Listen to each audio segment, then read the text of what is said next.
Hello বন্ধুরা, আমি আবার আসলাম আপনাদের মাঝে নতুন একটি মজার জোকস নিয়ে। আশা করি জোকসটি আপনাদের কাছে ভালো লাগবে। জোকসটি হলো, অফিসে যখন সুন্দরী মেয়ে আসে, অফিসের পিয়ন ছুটতে ছুটতে বসের ঘরে।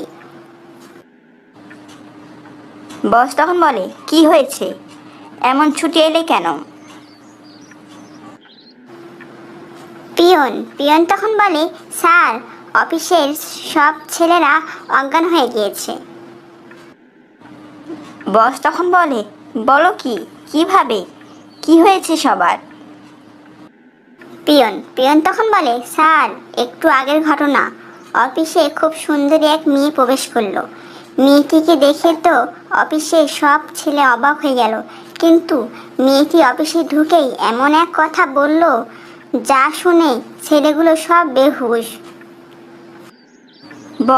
বস তখন বলল, আসলে বলেছিল মেয়েটি কি?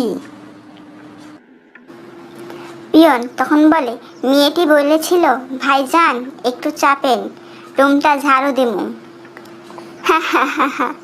তো বন্ধুরা, এই জোকসটি আপনাদের কাছে কেমন লেগেছে?